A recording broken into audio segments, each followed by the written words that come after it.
નમસ્કાર મિત્રો, જીપી સિરીઝમાં આપનું સ્વાગત છે।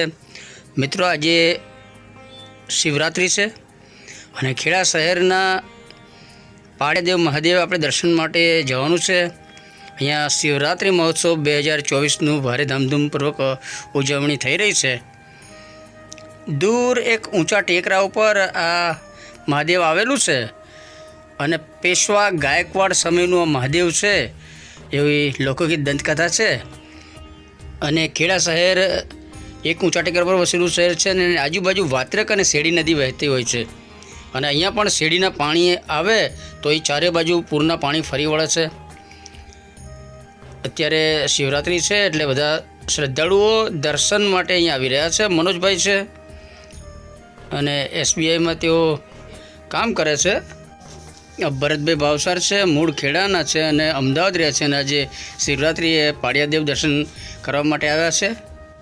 અને આ રસ્તે દૂર કેટલાક ટેણિયા ઊભા છે ને શિવજીનો જયઘોષ કરી રહ્યા છે। જય બોલે હરે ઓમ। ઉપર મહાદેવનું જે મંદિર છે ત્યાંથી અત્યારે શિવ આરાધનાના બધા ગીતો અને ભજનો વાગી રહ્યું છે, પરંતુ આપણે એ સોંગ સંભળાવી શકતા નથી। અને અહીંયા બધા શ્રદ્ધાળુઓ ધીરે ધીરે દર્શનાર્થે આવી રહ્યા છે।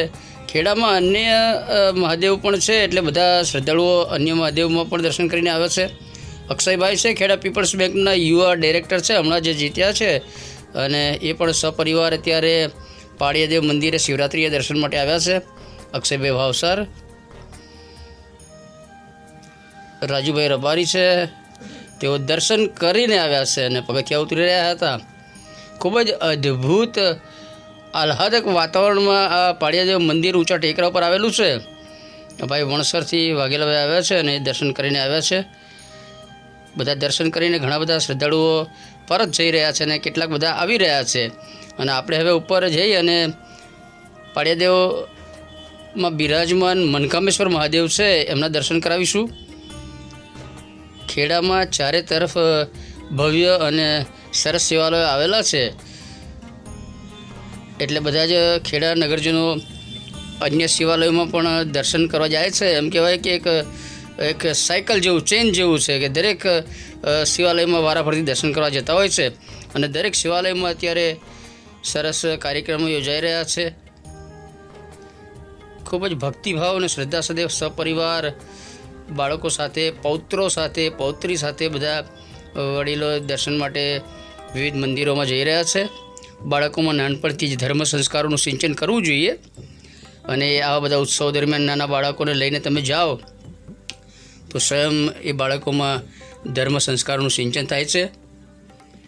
આપ જોઈ રહ્યા છો ધીરે ધીરે બધા શ્રદ્ધાળુઓ આવી રહ્યા છે અને ઊંચો ટેકરો છે જે આપણે નીચે પાછળ ગેટ જેવું દેખાય છે ત્યાંથી ઉપર છેક પહાડ ઉપર જતા હોય એવું સરસ મનોહર વાતાવરણ છે અને આપણે છેક ઉપર આવી ગયા છે। અહીંયા થોડા ભક્ત સમુદાયનો નજારો બધા છે એમને બતાવીએ છીએ આપણે।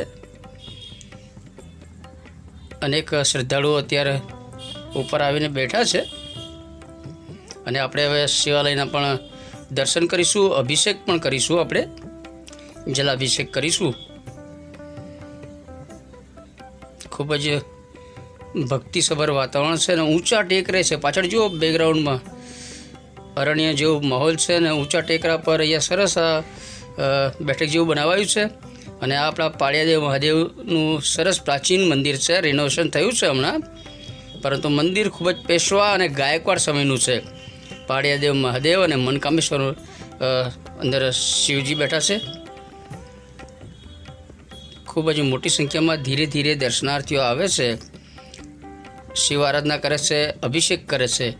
બીલીપત્ર અને પુષ્પ સાથે સકરિયા બટાકાનો પ્રસાદ નૈવેદ્ય પણ અહીંયા ધરાવે છે। દીપક અને દીવો કરી ધૂપને એ પણ અહીંયા કરે છે, જલાભિષેક કરે છે।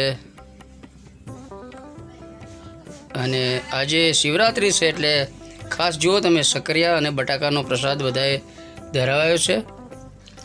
ખેડાથી આપણે નડિયાદ જઈએ પૂર્વ તરફ, ત્યાંથી દક્ષિણ દિશામાં આ ઊંચા ટેકરા ઉપર નૈસર્ગિક વાતાવરણની અંદર આ પાળિયાદેવ મહાદેવ આવેલું છે।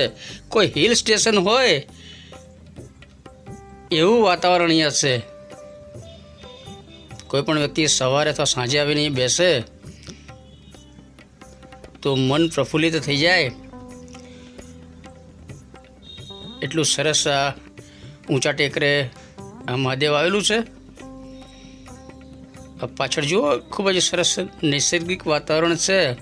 શિવ આરાધના માટે એક અદ્ભુત તપોભૂમિ કહી શકાય એવું આ ખેડાનું પાળિયાદેવ મહાદેવ છે. કોઈ ઊંચા ડુંગરા ઉપર ભગવાન બિરાજમાન હોય અને ત્યાં આપણે પગથિયા ચડી અને ઉપર જઈએ અને ત્યાં ભગવાનના સાક્ષાત્કાર થાય એટલી સરસ દિવ્ય પવિત્ર ભૂમિ છે. અને આ જો લોકેશન પાછળનું કોઈ હિલ સ્ટેશન હોય એટલું સરસ વાતાવરણ છે. અહીંયા દૂર સુધી વનરાજી અને ઢોળાવ ઢાળ ને એવું બધું પાછળ જુઓ તમે. અદ્ભુત પ્રાકૃતિક નૈસર્ગિક વાતાવરણ છે. અને એની ઉપર આ ઊંચા ટેકરે પાળિયાદેવ મહાદેવ આવેલું છે. અનેક યુવાનો પણ અહીં દર્શનાર્થે આજે આવ્યા છે. એ પૈકી અહીંયા તિલક કરવા માટે વ્યવસ્થા કરાઈ છે. ચંદનથી ઓમકાર તિલક, એનું ઓમનું બીબું તૈયાર છે અને ઓમકાર તિલક આ બધા યુવાનો કરી રહ્યા છે. આજે લગભગ યુવાનોના કપાળમાં તમને ભાલે ત્રિપુંડ અથવા આ ઓમકાર તિલક જોવા મળશે. અને તિલક એ આપણી ભારતીય સાંસ્કૃતિક વિરાસત છે, એક આપણી ઓળખ છે, સંસ્કાર છે. બધા યુવાનો તિલક કરી અને પ્રફુલ્લિત મને પ્રસન્નતા અનુભવી રહ્યા છે. અને બીજા યુવાનો દર્શનાર્થે આવી રહ્યા છે. અને આપણે પણ હવે જલાભિષેક કરી ભોળાનાથને રીઝવવાની કોશિશ કરીશું. આપણે પણ 3-4 શિવાલયની અંદર દર્શન કર્યા છે અને ભગવાનની આરાધના કરી છે. ખૂબ જ મનોહર આ ગર્ભગૃહની અંદરનું વાતાવરણ છે અને દિવ્ય પરમ શાંતિ મળે એવો માહોલ છે. ખૂબ જ આધ્યાત્મિક અત્યારે વાતાવરણ છે. શિવરાત્રિ છે એટલે સવારથી જ દૂર દૂરથી ગામ પરગામથી શ્રદ્ધાળુઓ દર્શનાર્થે આવી રહ્યા છે. દિવસ દરમિયાન અત્યારે શ્રદ્ધાળુઓ દર્શનાર્થે આવશે અને આપણે જે પ્રાકૃતિક માહોલ જે કહીએ છીએ તપોભૂમિ જેવું, આપ જોઈ રહ્યા છો કેટલું સરસ મનોહર આ માહોલ વાતાવરણ છે. અને આટલી ઊંચાઈ આટલા ટેકરા ઉપર આ પાળિયાદેવ મહાદેવને દર્શન કરવા ખેડા શહેરના અને આજુબાજુના ગામના અનેક શ્રદ્ધાળુઓ અહીં આવે છે. જો તમે ખેડામાં રહો છો અને પાળિયાદેવ નથી આવ્યા તો આ વિડીયો જોઈને તમને ખ્યાલ આવશે કે એક વખત દર્શન કરવા અવશ્ય આવશો તો તમે કાયમ માટે અહીંયા દર્શન માટે આવવાનું શરૂ કરી દેશો. અને સવાર સાંજ અહીંયા આરતી થાય છે. તપોભૂમિ જેવી આ જાગૃત દેવસ્થાનની ભૂમિ છે. અને ગાયકવાડ સમયનું, પેશવાના રાજના સમયથી આ શિવાલય બનાવાયેલું છે અને ઊંચા ટેકરા ઉપર છે. અને પ્રાચીન સમયે એની આજુબાજુ કોટ પણ બનાવાયો હતો જેથી કરીને વરસાદ આવે તો આ ભેખડને પડે નહીં. અને એ ઉપરાંત આની આજુબાજુ પૂરના પાણી, શેરડી નદીના પૂરના પાણી ફરી વળતા હતા એટલે એનાથી સુરક્ષિત કરવા માટે સરસ કોટ પણ બનાવાયો હતો. અને અહીંયા શિવજીની પ્રસાદી ભાંગ, શિવરાત્રિની ખાસ એક પ્રસાદ હોય છે ભાંગ. દૂધ અને કાજુ બદામ દ્રાક્ષ ને બધું મિક્સ કરી અને એક ભાંગ બનાવવામાં આવે છે. ભાંગ પણ એમાં નાખવામાં આવે છે. અને દરેક આંગતુ શ્રદ્ધાળુઓ અત્યારે આવે છે, જે તે શ્રદ્ધાળુઓ એમના માટે આ ફરાળી પ્રસાદનું આયોજન કરાયું છે. સરસ બટાકાની ભાજી, છાશ, સક્કરિયા, બાફેલા સક્કરિયાની પ્રસાદ અને ભાંગ એનું અહીંયા પ્રસાદી રૂપે વિતરણ કરવામાં આવે છે. દરેક શ્રદ્ધાળુ દર્શન કરી અને પછી પ્રસાદ અવશ્ય એમને આપવામાં આવે છે. મુકેશભાઈ છે, સવાર સાંજ પૂજા એ જ કરે છે, પૂજારી છે. એના ખૂબ જ શ્રદ્ધા સાથે સવાર સાંજે અહીંયા આરતી કરે છે ભાઈ કૈલાસ છે, અને વિજયસિંહ મેળા છે, રાજપૂત સમાજના પ્રમુખ છે ખેડા. દંબા છે, શિક્ષક છે, ટીચર, અને ખેડા શહેર ભાજપ પ્રમુખ કિશોરભાઈ છે.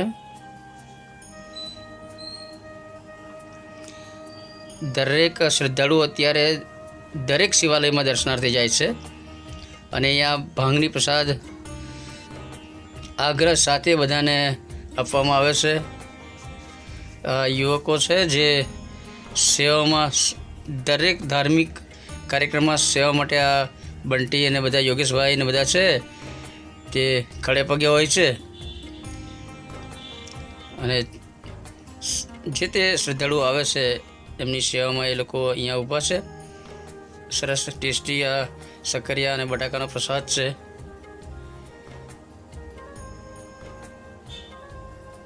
પ્રસાદ અને ભાંગનું સતત વિતરણ થાય છે.